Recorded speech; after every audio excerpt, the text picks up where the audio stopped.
Audio Jungle.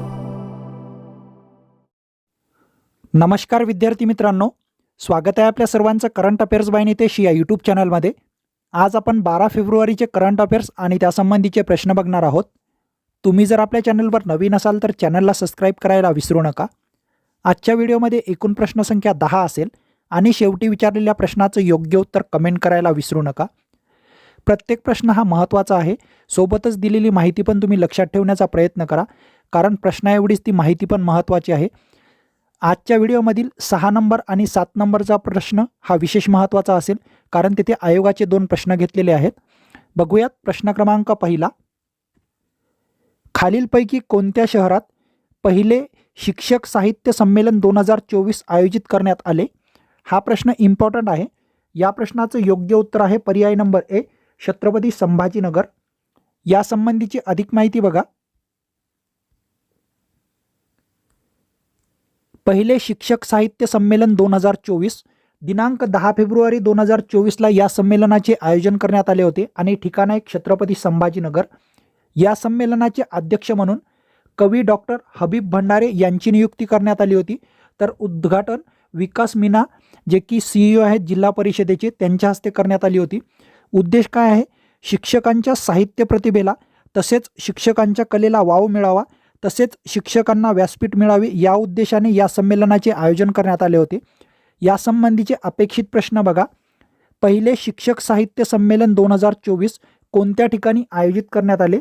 तर छत्रपती संभाजीनगर. पहिल्या शिक्षक साहित्य संमेलन 2024चे अध्यक्षस्थान कोणी भूषवले?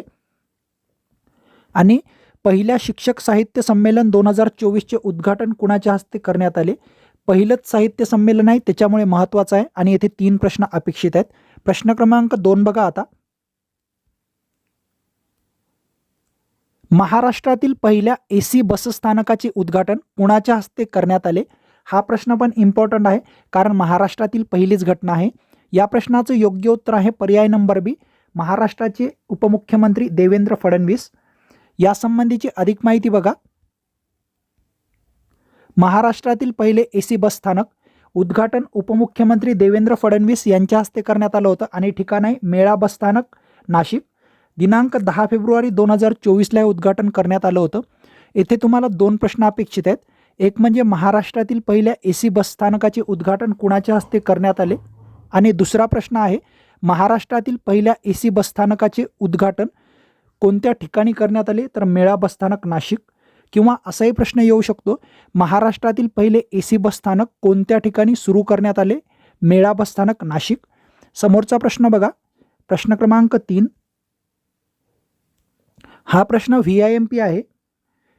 NAC बाबत जनजागृती व्हावी व अधिकाधिक विद्यालयांनी NACकडे वळावे यासाठी महाराष्ट्र सरकारने कोणती योजना सुरू केली आहे? या प्रश्नाचं योग्य उत्तर आहे पर्याय नंबर सी, परिस्पर्श योजना. येथे तुम्हाला फिरून प्रश्न असाही विचारला जाऊ शकतो, परिस्पर्श योजना ही कोणत्या राज्याशी संबंधित आहे किंवा कोणत्या राज्याने या योजनेचा शुभारंभ केला? तर महाराष्ट्र. यासंबंधीची अधिक माहिती बघा. महाराष्ट्र टाइम्समध्ये एक लेख आला होता, NACचा प्रभावी महाराष्ट्र पॅटर्न असा, आणि त्यामध्ये काही पॉईंट होते. त्या पॉईंटवर तुम्हाला प्रश्न येऊ शकतात. सर्व पॉईंट महत्त्वाचे आहेत. NACची स्थापना झाली होती 1994ला आणि याचा उद्देश आहे भारतामध्ये उच्च शिक्षण देणाऱ्या संस्थांची गुणवत्ता प्रमाणित करणे. यांनी एक अहवाल प्रकाशित केला होता, ज्यामध्ये सांगितलं होतं की महाराष्ट्र हा NAC मूल्यांकन प्रक्रियेत अव्वल आहे. यामधीलच एक योजना होती, ती होती परिस्पर्श योजना, आणि ती महाराष्ट्राची आहे. याचा उद्देश होता NAC बाबत जनजागृती व्हावी आणि अधिकाधिक विद्यालयांनी NACकडे वळावे.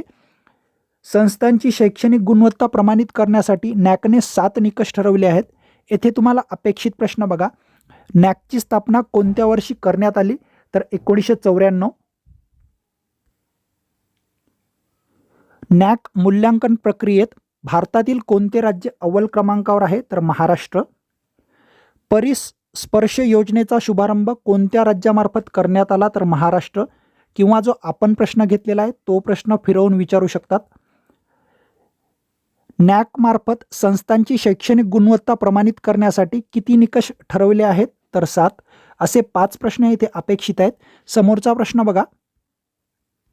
प्रश्न क्रमांक 4, 4, 5, 6 आणि 7 क्रमांकाचे प्रश्न अतिशय महत्त्वाचे आहेत. प्रश्न क्रमांक 4 बघूयात. महाराष्ट्र शासनाचा यंदाचा विदा करंदीकर जीवनगौरव पुरस्कार 2023 नुकताच कोणाला देण्यात आला? या प्रश्नाचं योग्य उत्तर आहे पर्याय number D, doctor Ravindra Bhojane. हे तुम्हाला लक्षात ठेवण्यासाठी एक सोपी ट्रिक आहे. रवींद्र या नावामध्ये जे व्ही आहे, व्ही फॉर विदा करंदीकर असं तुम्ही लक्षात ठेवू शकता. समोरचा प्रश्न बघा. तत्पूर्वी थोडी माहिती आहे या संबंधीची, ती बघा. विदा करंदीकर जीवनगौरव पुरस्कार 2023 जाहीर झालेला आहे डॉक्टर रवींद्र भोजने यांना. स्वरूप आहे 5 लाख रुपये. मानचिन्ह आणि मानपत्र पण देण्यात येतं. महाराष्ट्र राज्य साहित्य आणि सांस्कृतिक मंडळाच्या वतीने हा पुरस्कार देण्यात येतो. 97वे अखिल भारतीय मराठी साहित्य संमेलन आहे, त्याच्या अध्यक्षस्थानी कोणाची निवड झाली होती? तर रवींद्र भोजने यांची. येथे तुम्हाला 3 प्रश्न अपेक्षित आहेत. एक म्हणजे विदा करंदीकर जीवनगौरव पुरस्कार 2023 कोणाला जाहीर करण्यात आला? तर डॉक्टर रवींद्र भोजने. विदा करंदीकर जीवनगौरव पुरस्कार 2023चे स्वरूप किती होते? तर 5 लाख रुपये. 97व्या अखिल भारतीय मराठी साहित्य संमेलनाचे अध्यक्षस्थान कोणी भूषवले? असा एक प्रश्न येऊ शकतो. मागे कंबाईनला एक प्रश्न आला होता. कंबाईनची परीक्षा होती ती 2020ची.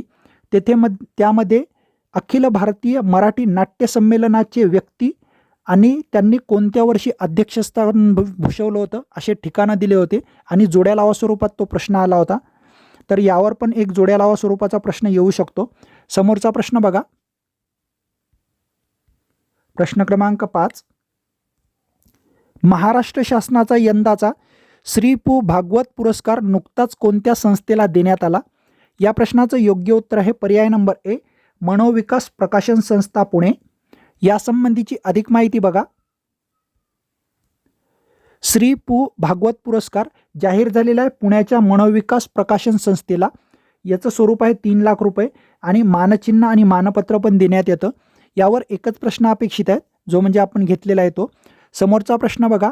प्रश्न क्रमांक 6. या प्रश्नाची सर्व भाषाही आयोगाने जशी वापरलेली आहे तशीच आहे. महाराष्ट्र शासनाचा यंदाचा डॉक्टर अशोक केळकर यांच्या नावे दिला जाणारा भाषा अभ्यासक पुरस्कार नुकताच कोणाला देण्यात आला? हा प्रश्न VIMP आहे. या प्रश्नाचं योग्य उत्तर आहे पर्याय नंबर बी, डॉक्टर प्रकाश परब. हे लक्षात ठेवण्यासाठी एक ट्रिक आहे बघा. केळी ही प्रकाशात ठेवली सूर्यप्रकाशात की खराब होते? केळी फॉर अशोक केळकर पुरस्कार. प्रकाशात म्हणजे प्रकाश त्यांचं नाव आणि खराबवरून परब लक्षात ठेवा, परब. समोरचा प्रश्न बघा. डॉक्टर अशोक रा केळकर मराठी भाषा अभ्यासक पुरस्कार 2023. व्यक्ती आहेत डॉक्टर प्रकाश परब आणि संस्थेचा पुरस्कार दिला आहे वाद्येय चर्चा मंडळ बेळगाव यांना. एक तर तुम्हाला व्यक्ती विचारतील किंवा संस्था विचारतील. हा पुरस्कार महाराष्ट्र राज्य मराठी विकास संस्थेमार्फत देण्यात येतो आणि याचे स्वरूप आहे 2 लाख रुपये. येथे तुम्हाला 2 प्रश्न अपेक्षित आहेत. एक म्हणजे डॉक्टर अशोक केळकर मराठी भाषा अभ्यासक पुरस्कार कोणत्या व्यक्तीला देण्यात आला? डॉक्टर अशोक केळकर मराठी भाषा अभ्यासक पुरस्कार 2023 कोणत्या संस्थेला देण्यात आला? किंवा ही संस्था कोणत्या जिल्ह्यातील आहे किंवा कोणत्या राज्याशी संबंधित आहेत असाही प्रश्न येऊ शकतो. आणि याचे स्वरूप किती आहे? तर 2 लाख रुपये. पण हे 2 प्रश्नावरचे IMP आहेत. हा प्रश्न तेवढा महत्त्वाचा नाही आहे. आयोगाचा जो प्रश्न होता मागचा, तो प्रश्न बघा आता कशा स्वरूपाचा प्रश्न येतो तुम्हाला कळेल. महाराष्ट्र शासनाचा यंदाचा डॉक्टर अशोक केळकर यांच्या नावे दिला जाणारा भाषा अभ्यासक पुरस्कार नुकताच कोणाला देण्यात आला? या प्रश्नाचं योग्य उत्तर होतं डॉक्टर अविनाश बिन्नीवाले.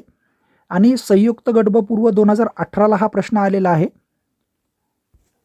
समोरचा प्रश्न बघा आता. प्रश्न क्रमांक 7.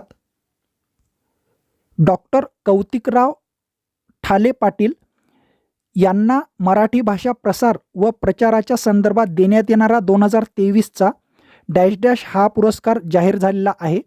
हा प्रश्न पण VIMP आहे आणि याची जी भाषा आहे ती आयोगाचीच भाषा आहे, कारण आयोगाने अशाच प्रकारचा प्रश्न डिझाईन केला होता. या प्रश्नाचं योग्य उत्तर आहे पर्याय नंबर सी, कविवर्य मंगेश पाडगावकर पुरस्कार. हे लक्षात ठेवण्याची एक सोपी ट्रिक आहे.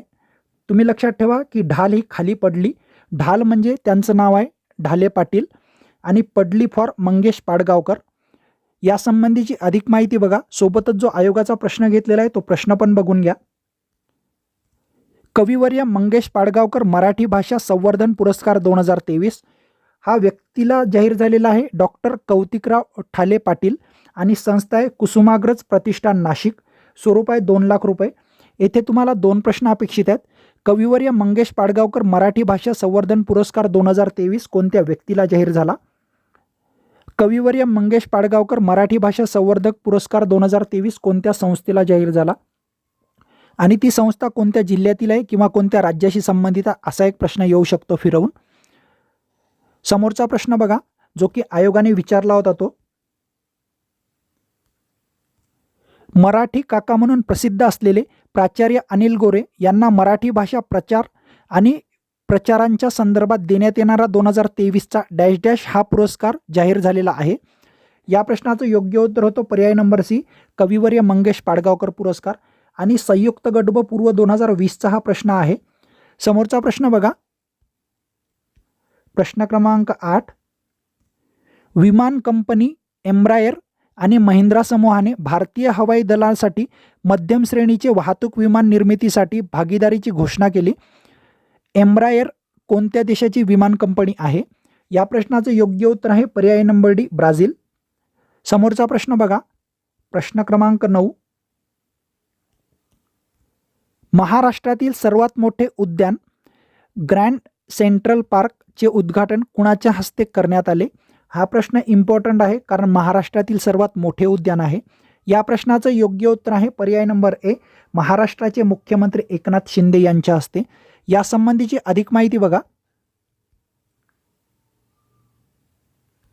महाराष्ट्रातील सर्वात मोठे उद्यान ग्रँड सेंट्रल पार्क. यासंबंधीच्या काही महत्त्वाच्या गोष्टी लक्षात ठेवायच्या आहेत.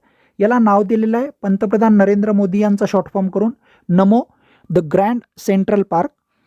विकास कोणी केलेला आहे? ठाणे महानगरपालिका आणि कल्पतरू समूहाने. कोलशेत हे एक ठिकाण आहे, त्या ठिकाणी हे विकसित केलेलं आहे. उद्घाटन केलं आहे मुख्यमंत्री एकनाथ शिंदे यांनी आणि इथे झाडांची संख्या आहे 3500. याचं वैशिष्ट्य बघा, QR कोड स्कॅन करून झाडांविषयींची माहितीची जाणीव करून घेता येईल आपल्याला. यासंबंधीचे अपेक्षित प्रश्न बघा, महाराष्ट्रातील सर्वात मोठे उद्यान म्हणजेच ग्रँड सेंट्रल पार्क याला कोणाचं नाव देण्यात आलेलं आहे? तर नमो द ग्रँड सेंट्रल पार्क असं नाव दिलेलं आहे. लक्षात ठेवण्यासाठी तुम्ही असं लक्षात ठेवू शकता की सध्या सर्वात मोठा व्यक्तिमत्व राजकारणात कोणतं आहे भारतात? तर नमो. हे फक्त लक्षात ठेवायचं आहे. इथं काय कोणत्या राजकारण्याचा सपोर्ट करत नाही आहे. आणि याचं उद्घाटन कुणाच्या हस्ते करण्यात आलं असे 2 प्रश्न इथे अपेक्षित आहेत. समोरचा प्रश्न बघा, प्रश्न क्रमांक 10. नवी दिल्ली जागतिक पुस्तक मेळ्याचे उद्घाटन कुणाच्या हस्ते करण्यात आले? या प्रश्नाचं योग्य उत्तर आहे पर्याय नंबर बी, धर्मेंद्र प्रधान. आपण काल एक प्रश्न घेतला होता विश्व पुस्तक मेळा आणि संबंधीची माहिती घेतली होती, पण एका वाचनात मला ते उद्घाटन कळालं कोणाच्या हस्ते झालं, त्याच्यामुळे आपण लगेच तो दुसरा प्रश्न क्रिएट केला होता. विश्व पुस्तक मेळा ठिकाण आहे नवी दिल्ली. 10 फेब्रुवारी 2024ला याचं आयोजन करण्यात आलं होतं आणि उद्घाटन केलेलं आहे धर्मेंद्र प्रधान यांनी. दर 2 वर्षांनी याचं आयोजन करण्यात येतं आणि यावर्षीची 51वी आवृत्ती आहे. पाहुणा देश म्हणून सौदी अरेबियाला आमंत्रित करण्यात आलं होतं. तुम्हाला जो मागील व्हिडिओमध्ये विचारलेल्या प्रश्नाचं योग्य उत्तर बघा. प्रश्न होता, धर्मवीर छत्रपती संभाजी महाराजांच्या राज्यातील सर्वात उंच पुतळ्याचे अनावरण कोणत्या जिल्ह्यात करण्यात आले? या प्रश्नाचं योग्य उत्तर आहे पर्याय नंबर ए, रत्नागिरी. आणि तुमच्यासाठीचा आजचा प्रश्न, खालीलपैकी कोणत्या राज्यात मुख्यमंत्री वयश्री योजनेचा शुभारंभ करण्यात आला? या प्रश्नाचं योग्य उत्तर कमेंट करून सांगायचं आहे. उत्तर चुकलं तरी हरकत नाही. उद्याच्या व्हिडिओमध्ये या प्रश्नाचं योग्य उत्तर तुम्हाला कळवण्यात येईल. व्हिडिओ आवडला असेल तर व्हिडिओला लाईक करा. चॅनलवर नवीन असाल तर चॅनलला सबस्क्राईबही करू शकता. भेटूयात पुढच्या वेळेस अशाच एका नवीन